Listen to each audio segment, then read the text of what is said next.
നമസ്കാരം. മലയാളി വാർത്ത ഇൻസൈഡിലേക്ക് സ്വാഗതം.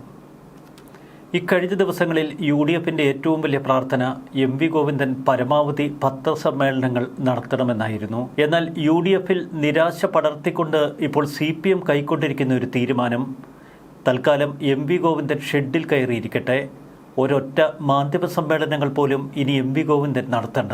തെരഞ്ഞെടുപ്പ് കാലത്ത് CPM സംസ്ഥാന സെക്രട്ടറി MV ഗോവിന്ദൻ വാർത്താ സമ്മേളനങ്ങൾ ഒഴിവാക്കിയത് വലിയ വിവാദമാകുന്നു.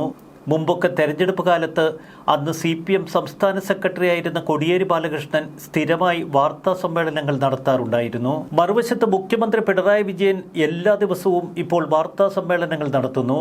തുടർച്ചയായി യൂട്യൂബുകൾക്കും മാധ്യമങ്ങൾക്കും ചാനലുകൾക്കുമൊക്കെ അഭിമുഖങ്ങൾ നൽകുന്നു.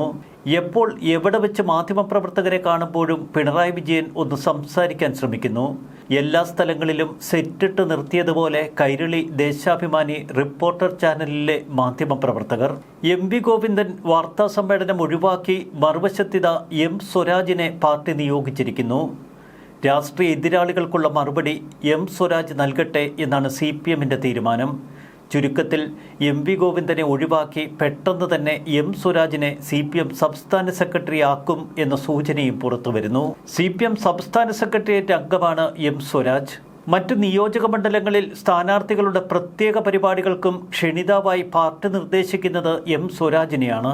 തെരഞ്ഞെടുപ്പ് പ്രചരണം കൊഴുക്കുമ്പോൾ പാർട്ടിയുടെ നിലപാടുകൾ പറയേണ്ടതും രാഷ്ട്രീയ എതിരാളികൾ ഉയർത്തുന്ന ആരോപണങ്ങൾക്ക് മറുപടി നൽകേണ്ടതും പാർട്ടി സെക്രട്ടറിയുടെ ഉത്തരവാദിത്തമാണ്. എന്നാൽ CPMൽ ഇപ്പോൾ MV ഗോവിന്ദന് നേർക്ക് തന്നെ വിമർശനങ്ങൾ ഉയരുന്നു. ഭാര്യ PK ശ്യാമളയുടെ സ്ഥാനാർത്ഥിത്വമാണ് ഗോവിന്ദനെ ഇത്ര വലിയ പടുകുഴിയിലെത്തിച്ചത്. പിന്നെ മാധ്യമപ്രവർത്തകർക്ക് മുന്നിൽ പറയുന്നതൊക്കെ വിവരക്കേടും. എപ്പോൾ പത്രസമ്മേളനം വിളിച്ചാലും അതൊക്കെ വിവാദങ്ങളിൽ ചെന്ന് അവസാനിക്കുന്നു. പറയേണ്ടതല്ല പലപ്പോഴും ഗോവിന്ദൻ പുറത്തേക്ക് വിടുന്നത്. തളിപ്പറമ്പിൽ PK ശ്യാമളയുടെ സ്ഥാനാർത്ഥിത്വം പരസ്യമായി ചോദ്യം ചെയ്ത TK ഗോവിന്ദനെ തുടക്കത്തിൽ തന്നെ തളയ്ക്കാൻ MV ഗോവിന്ദന് കഴിഞ്ഞില്ല. ഇതിനെതിരെ MV ഗോവിന്ദനെതിരെ പാർട്ടിയിൽ ശക്തമായ അപസ്വരങ്ങളുണ്ട്. വലിയ വിസ്ഫോടനമാണ് തളിപ്പറമ്പിൽ സംഭവിച്ചിരിക്കുന്നത്. PK ശ്യാമളയെങ്ങാനും തോറ്റുപോയാൽ പിന്നെ MV ഗോവിന്ദന്റെ കഥ കഴിഞ്ഞു. സാധാരണ സംസ്ഥാന സെക്രട്ടേറിയറ്റ് യോഗങ്ങൾക്ക് ശേഷം വാർത്താ സമ്മേളനങ്ങൾ നടത്തുക പതിവാണ് പാർട്ടി സെക്രട്ടറി. എന്നാൽ MV ഗോവിന്ദൻ സ്ഥാനാർത്ഥി പ്രഖ്യാപനം നടത്താനാണ് അവസാനം വാർത്താ സമ്മേളനം വിളിച്ചുകൂട്ടിയത്. പിന്നീട് ഒരക്ഷരം മിണ്ടുന്നില്ല. തെരഞ്ഞെടുപ്പ് പ്രചാരണങ്ങൾക്കും മറ്റുമായി എല്ലാ ജില്ലകളിലൂടെയും MV ഗോവിന്ദൻ സഞ്ചരിക്കുന്നുണ്ട്. എന്നാൽ എവിടെയും മാധ്യമപ്രവർത്തകരെ കാണുന്നില്ല. തെരഞ്ഞെടുപ്പ് കമ്മിറ്റികൾക്കെത്തുമ്പോൾ 2-3 വാക്കിൽ ഒന്ന് പറഞ്ഞു എന്ന് വരുത്തി ഓടുകയാണ് ഗോവിന്ദൻ. പാർട്ടി നിലപാടുകൾ പറയാൻ M സ്വരാജ്, പാർട്ടി സെക്രട്ടറി നോക്കുകുത്തി. പാർട്ടിയുടെ ദേശീയ ജനറൽ സെക്രട്ടറി MA ബേബിയും ഇപ്പോൾ വാർത്താ സമ്മേളനങ്ങൾ വിളിച്ചുകൂട്ടുന്നില്ല. മറുവശത്ത് വാളെടുത്തവരൊക്കെ വെളിച്ചപ്പാടുകളാവുകയാണ് UDFൽ. അവരൊക്കെ കടന്നാക്രമിക്കുന്നത് സർക്കാരിനെ, പ്രത്യേകിച്ച് പിണറായി വിജയനെ. CPM എന്നാൽ പിണറായി വിജയൻ എന്നാൽ CPM. അതുകൊണ്ട് UDFനും കോൺഗ്രസിനുമൊക്കെ പണി എളുപ്പമാണ്.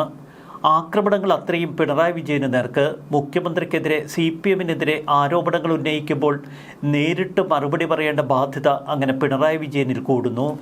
MV ഗോവിന്ദനെ പത്രസമ്മേളനങ്ങളിൽ നിന്ന് പാർട്ടി വിലക്കിയിരിക്കുകയാണ് എന്ന തലത്തിലും ഇപ്പോൾ മാധ്യമങ്ങളിൽ റിപ്പോർട്ടുകൾ വരുന്നു. മുഖ്യമന്ത്രി പിണറായി വിജയന്റെ നേരിട്ടുള്ള നിർദ്ദേശപ്രകാരമാണത്രേ ഈ വിലക്ക്. അല്ലെങ്കിൽ തന്നെ പാർട്ടി മുഖ്യമന്ത്രിയുടെ ചവിട്ടടിയിലല്ലേ? കണ്ണൂരിലെ പാർട്ടിയിൽ വലിയ പുകച്ചിലുകളും പൊട്ടിത്തെറികളുമൊക്കെ ഇപ്പോൾ പ്രകടമാണ്. തളിപ്പറമ്പിലും പയ്യന്നൂരിലുമൊക്കെ പാർട്ടി നേരിടുന്നത് സമാനതകളില്ലാത്ത വിമത നീക്കം. അതിനിടയിൽ ഗോവിന്ദൻ എന്തെങ്കിലുമൊക്കെ വിവരക്കേട് വിളിച്ചുകൂവിയാൽ അത് കൂടുതൽ തലവേദനയുണ്ടാക്കും. MV ഗോവിന്ദനോട് ഭാര്യ PK ശ്യാമള മത്സരിക്കുന്ന തളിപ്പറമ്പിൽ ശ്രദ്ധ കേന്ദ്രീകരിച്ച് അവിടെ തെരഞ്ഞെടുപ്പ് പ്രചരണം കൊഴുപ്പിക്കാനാണ് ഇപ്പോൾ മുഖ്യമന്ത്രി നൽകിയിരിക്കുന്ന നിർദ്ദേശം. PK ശ്യാമളയെക്കാനും തോറ്റുപോയാൽ പിന്നെ ഗോവിന്ദന്റെ കഥ സ്വാഹ. മാധ്യമപ്രവർത്തകരുടെ ചോദ്യത്തിന് മുന്നിൽ ഗോവിന്ദൻ പതറുന്ന വാക്കുകളോടെയാണ് പലപ്പോഴും മറുപടി പറയുന്നത്. പറയേണ്ടതല്ല പുറത്തേക്ക് വിടുന്നതും. എന്നാൽ കാര്യങ്ങൾ വെട്ടിത്തുറന്ന് പറയാൻ മിടുക്കനാണ് M സ്വരാജ്.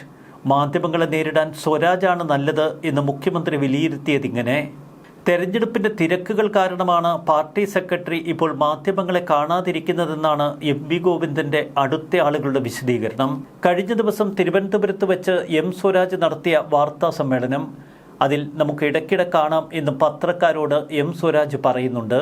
ഇതിൽ നിന്നും വ്യക്തമല്ലേ സ്വരാജിനെയാണിപ്പോൾ മാധ്യമ സമ്മേളനങ്ങൾ നടത്താൻ നിയോഗിച്ചിരിക്കുന്നത് എന്ന്. കണ്ണൂരിൽ കാര്യങ്ങൾ അത്ര ഭദ്രമല്ല. സർവേകളൊക്കെ CPMന് വലിയ ക്ഷീണം പ്രവചിക്കുന്നില്ല എങ്കിലും കണ്ണൂരിൽ ശ്യാമളയുടെ സ്ഥാനാർത്ഥിത്വമാണ് ഇപ്പോൾ പാർട്ടിക്ക് വലിയ തലവേദന ഉണ്ടാക്കിയത്. ഒരു വശത്ത് EP ജയരാജൻ, മറുവശത്ത് P ജയരാജൻ. നക്ഷത്രമെണ്ണുകയാണ് ഗോവിന്ദൻ. MV ജയരാജനാവട്ടെ ഇക്കാര്യങ്ങളിൽ വലിയ താല്പര്യവും കാട്ടുന്നില്ല. പണ്ട് കോടിയേരിയുടെ കാലത്ത് കോടിയേരിയും പിണറായി വിജയനും എല്ലാ ദിവസവും തെരഞ്ഞെടുപ്പ് കാലത്ത് മാധ്യമങ്ങളെ കാണുമായിരുന്നു. അന്ന് സ്വതസിദ്ധമായ ശൈലിയിൽ മാധ്യമപ്രവർത്തകരുടെ ചോദ്യങ്ങൾക്കൊക്കെ ഉത്തരം പറയുന്ന കോടിയേരിയാണ് കേരളം കണ്ടത്. മറുവശത്ത് വെല്ലുവിളിച്ച് അടപടലം പെട്ടിരിക്കുകയാണ് മുഖ്യമന്ത്രി പിണറായി വിജയൻ. VD സതീശനെ ഒരു പരസ്യ സംവാദത്തിന് മുഖ്യമന്ത്രി വെല്ലുവിളിച്ചത് ഫേസ്ബുക്കിലൂടെ. തൊട്ടു പിന്നാലെ VD സതീശന്റെ സ്ഥിരീകരണം. മുഖ്യമന്ത്രിക്ക് സ്ഥലവും തീയതിയും സമയവും കുറിക്കാം, താൻ അവിടെ എത്തുമെന്നാണ് സതീശൻ പ്രഖ്യാപിച്ചത്. മുഖ്യമന്ത്രി ഏത് സ്ഥലം പറഞ്ഞാലും ആ മാളത്തിൽ താനെത്തി മുഖ്യമന്ത്രിയുമായി സംവാദം നടത്തുമെന്നായിരുന്നു സതീശന്റെ പ്രഖ്യാപനം. എന്നാൽ സംവാദം നേർക്കുനേർ വേണ്ട എന്ന് പിണറായി വിജയൻ ഇപ്പോൾ പറയുന്നു. സതീശന് പറയാനുള്ളതൊക്കെ ഫേസ്ബുക്കിൽ കുറിക്കാം, അതിന് മറുപടി താൻ ഫേസ്ബുക്കിൽ കുറിച്ചുകൊള്ളാമെന്നാണ് പിണറായി വിജയന്റെ മറുപടി. ഇപ്പോൾ ഇതെന്തോന്ന് സംവാദമെന്നാണ് VD സതീശന്റെ ചോദ്യം. മുഖ്യമന്ത്രി അടപടലം പെട്ടു നിൽക്കുന്ന കാഴ്ചയാണ് സംവാദ വിഷയത്തിൽ. ഫേസ്ബുക്ക് വഴിയുള്ള സംവാദത്തിന് തയ്യാറല്ല എന്ന് പ്രതിപക്ഷ നേതാവ് എവിടെയും പറഞ്ഞിട്ടില്ല. അതുകൊണ്ട് ഫേസ്ബുക്കിൽ സംവാദത്തിനുള്ള വിഷയങ്ങൾ പ്രതിപക്ഷ നേതാവ് കുറിക്കട്ടെ എന്നാണ് ഇപ്പോൾ പിണറായി വിജയന്റെ വാദം. എന്നാൽ സംവാദത്തിന് തയ്യാറാണ് എന്നറിയിച്ച് 24 മണിക്കൂർ പിന്നിട്ടിട്ടും സ്ഥലവും സമയവും തീരുമാനിക്കാത്തത് മുഖ്യമന്ത്രി ശ്രദ്ധിക്കുമല്ലോ എന്ന് സതീശൻ ഫേസ്ബുക്കിൽ കുറിച്ചിരുന്നു. മുഖ്യമന്ത്രി തീരുമാനിക്കുന്ന സ്ഥലത്ത് സമയത്ത് സംവാദത്തിനായി താൻ എത്തുമെന്ന് സതീശൻ വീണ്ടും ആവർത്തിക്കുന്നു. ഇതുപോലെ തന്നെ കൊണ്ടു ചെന്ന് വെട്ടിലാക്കാതെ സതീശ എന്നായിരിക്കും ഒരുപക്ഷെ പിണറായി വിജയൻ മനസ്സിൽ പറയുന്നത്. ഇക്കഴിഞ്ഞ ദിവസമാണ് ഈ പൊല്ലാപ്പിൽ ചെന്ന് പിണറായി വിജയൻ പെടുന്നത്. പരസ്പരം സംവാദത്തിന് വെല്ലുവിളിച്ചത് മണ്ടത്തരമായി പോയി എന്ന് പിണറായിക്ക് ഇപ്പോൾ തോന്നുന്നുണ്ടാകാം. പണ്ട് സാക്ഷാൽ തോമസ് ഐസക്കിനെ സംവാദത്തിലൂടെ മുട്ടുകുത്തിച്ച പാർട്ടിയാണ് നമ്മുടെ VD സതീശൻ. എല്ലാ കാര്യവും ചർച്ച ചെയ്യുകയാണെങ്കിൽ താനും സംവാദത്തിന് തയ്യാറാണ് എന്ന് മുഖ്യമന്ത്രി മറുപടി നൽകിയിരുന്നു. സംവാദമായാലോ എന്ന തലക്കെട്ടോടെ LDF സർക്കാരിൻ്റെ റിപ്പോർട്ട് കാർഡും മുഖ്യമന്ത്രി ഫേസ്ബുക്കിലൂടെ പ്രസിദ്ധീകരിച്ചു. സംവാദത്തിന് ഏറ്റവും നല്ല വേദി നിയമസഭയായിരുന്നിട്ടും അവിടെ നിന്ന് ഒളിച്ചോടിയവരാണ് ഇപ്പോൾ തന്നെ വെല്ലുവിളിക്കുന്നത് എന്നതാണ് മുഖ്യമന്ത്രിയുടെ നിലപാട്. എന്തായാലും സംവാദ വിഷയത്തിൽ പിണറായി വിജയൻ അടപടലം പെട്ടു. മറുവശത്ത് MV ഗോവിന്ദനെ ഷെഡിൽ കയറ്റി. പാർട്ടിയുടെ നേതാക്കൾ തന്നെ അടപടലം വെട്ടിൽ നിൽക്കുമ്പോൾ പാവം അണികൾ കാര്യങ്ങൾ എങ്ങനെ വിശദീകരിക്കും? ന്യൂസ് ഡെസ്ക് മലയാളി വാർത്ത ഇൻസൈഡ്.